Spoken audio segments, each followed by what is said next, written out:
So last week I wrapped up my rereading of what I believe is Dostoevsky's most psychologically complex novel, Demons. And it unsettled me, just as it did the first time, but for entirely different reasons.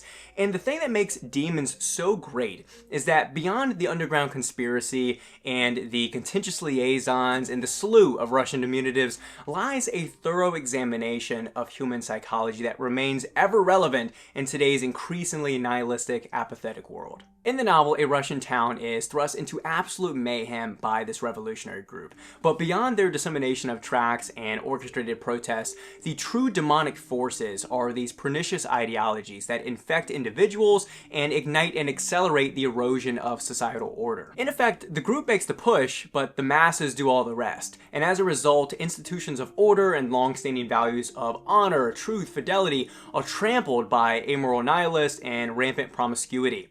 But perhaps the most disturbing aspect of the novel is what is personified by the depraved and enigmatic figure of Nikolai Stavrogin, who is sort of like a black hole for faith, morals, and convictions. The reason why Dostoevsky is such a great psychologist is because he not only understood the psychology of individuals, but also of societal movements. He understood the hive mind that drove them. And he says here in part 3, the scum which exists in every society rises to the surface in any transitional time, and not only has no goal, but has not even the inkling of an idea in itself, merely expresses anxiety and impatience with all its might. And we see this all the time. You have these justifiably angry and dissident movements that are preyed upon by charismatic, unscrupulous leaders. In the novel, this takes shape in the form of Pyotr Stepanovich, who is really an agent of chaos and finds ways to have other individuals do his bidding. And despite this novel being written in the 19th century, I think that these demons, or besi in the Russian,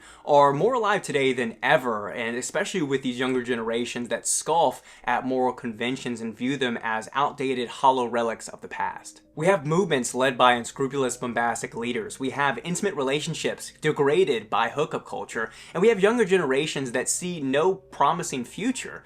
And all of this, in my mind, points to what Dostoevsky saw as the greatest threat emerging out of a secularized society, which is the absence of virtue. Now, you may not find yourself siding with Dostoevsky's solutions because he rooted himself in Orthodox Christianity and conservative values.